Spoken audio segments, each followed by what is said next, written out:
So you want free money? Don't we all? It's a tantalizing idea, isn't it? Let's talk about universal basic income, or UBI. The basic idea? Simple yet profound. Giving everyone a regular, unconditional sum of money from the government. Yes, everyone. Your hard-working Aunt Carol, your cousin who thinks influencer is a career, even that billionaire who definitely doesn't need it. No exceptions. It's a concept that gets people very excited, or very angry, or very confused. It's a hot topic. We're generally talking about a basic income, enough to cover essential needs like food, housing, and keeping the lights on. The essentials. The dream is that this financial safety net could fundamentally change society. It could tackle poverty, boost health, maybe even make people a bit nicer. Imagine a world where financial stress is lessened. Think of it as society's way of saying, hey, existing is tough. Here's a little something to make it slightly less soul-crushing. A small but significant gesture. With robots threatening to take all our jobs and automation on the rise and economic inequality reaching absurd levels, the gap between rich and poor widening. People are looking for big solutions, radical changes, and UBI is, if nothing else, a very big solution, a bold idea.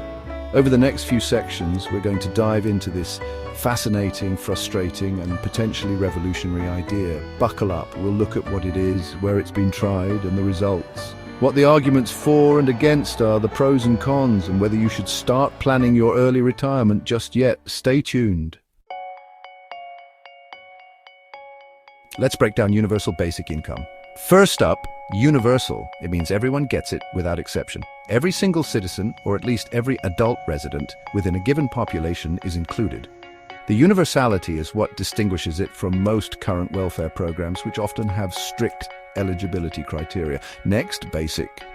The basic amount should theoretically be enough to cover fundamental living expenses, ensuring a minimum standard of living.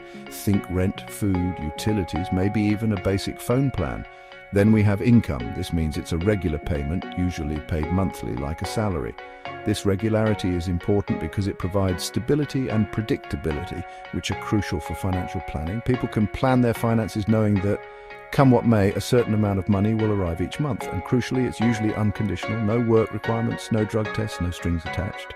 So, putting it all together, universal basic income is a system where every citizen regularly receives a set amount of money from the government with no strings attached, intended to cover essential living costs.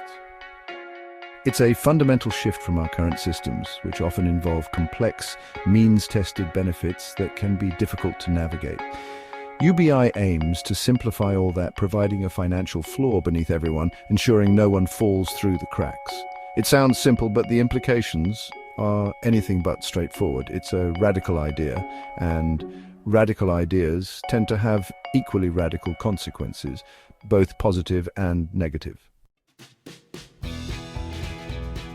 You might think UBI is some futuristic idea cooked up by Silicon Valley tech bros, but the concept has been around for centuries. Thomas More, a 16th century English philosopher, touched on something similar in his book Utopia. Fast forward a couple of hundred years and you find Thomas Paine proposing a citizen's dividend. In his 1797 pamphlet, Agrarian Justice, he argued that everyone should receive a lump sum at adulthood and an annual payment thereafter. The 20th century saw even more thinkers and political figures from across the spectrum flirting with the idea. Philosopher Bertrand Russell advocated for it. Civil rights leader Dr. Martin Luther King Jr. saw a guaranteed income as a powerful tool to combat poverty. Even some conservative economists like Milton Friedman proposed a version called a negative income tax. So UBI isn't just a response to modern anxieties about automation or inequality. It has a rich, diverse intellectual history. The desire for basic economic security is a long-standing human concern. All right, so it's not a new idea, but has anyone actually tried it recently? Yes, they have, and the results are quite intriguing. In recent decades, there's been a flurry of experiments and pilot programs around the world, each aiming to understand the impact of giving people cash directly. One of the most talked about trials was in Finland, running from 2017 to 2018, which garnered significant international attention. They gave 2,000 unemployed Finns €560 a month, no strings attached. The results were mixed, sparking debates among policymakers and economists. Recipients reported better well-being, less stress and more confidence in the future, highlighting the potential psychological benefits of such programs. Then there's the Stockton Economic Empowerment Demonstration, SEED, in Stockton, California, which has also been closely watched. This program gave 125 residents $500 a month, aiming to alleviate financial stress and improve quality of life. People spent the money primarily on basic needs like food, utilities and transport, showing a practical use of the funds. There was also an increase in full-time employment among recipients, suggesting that financial security can encourage job-seeking behavior. Other notable experiments have taken place in places like Kenya, run by the charity Give Directly, which has a long-term vision. They're providing payments to thousands of people in rural villages for up to 12 years, aiming to create lasting change. Early results show improvements in nutrition, health and education, indicating positive long-term impacts. Each experiment adds another piece to the very complex UBI puzzle, contributing valuable data and insights. It's a global laboratory and the results are still coming in, offering hope and challenges for the future of universal basic income. Section 5.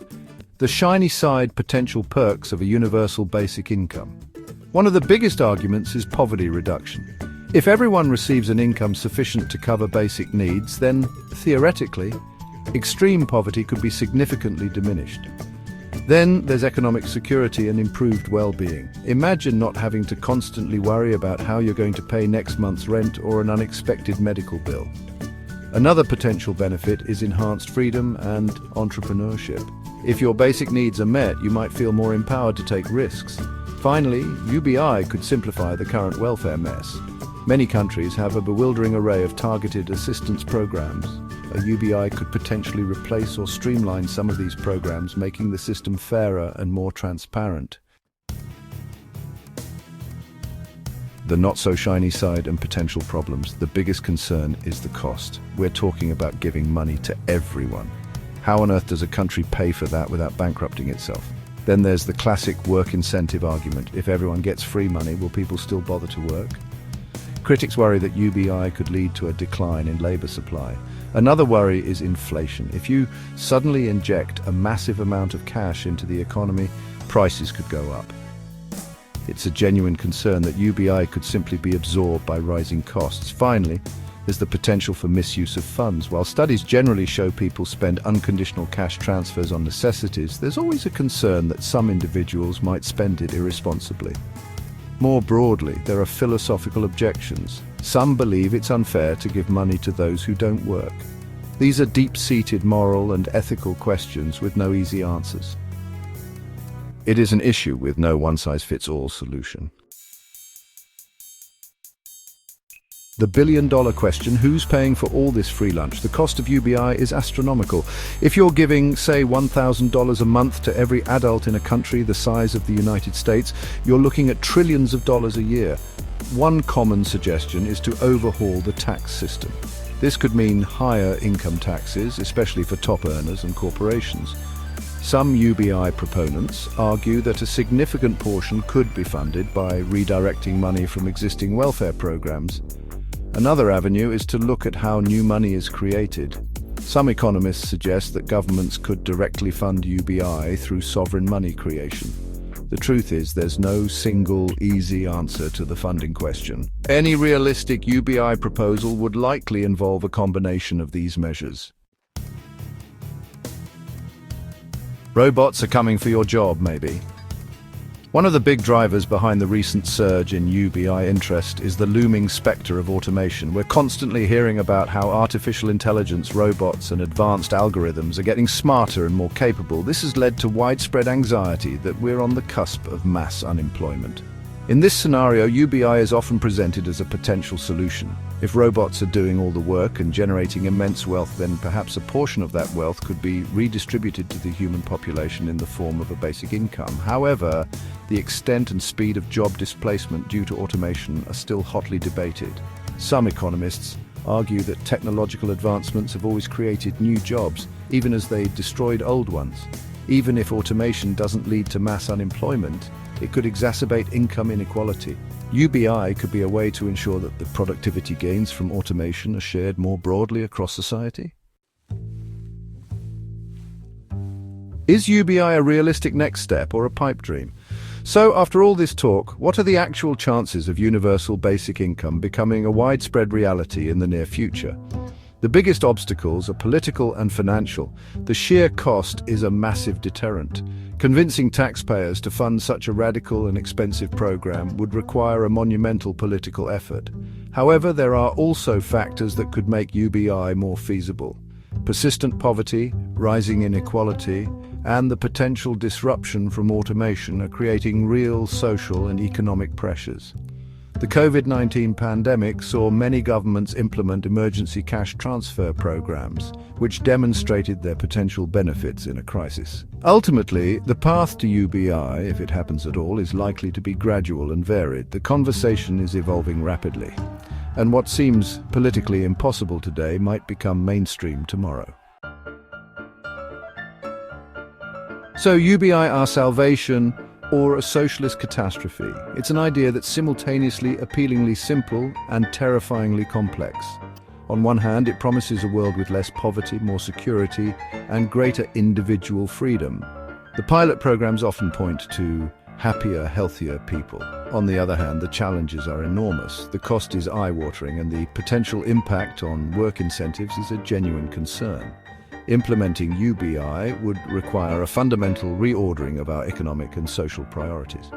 The truth is that UBI is neither a perfect panacea nor an automatic disaster.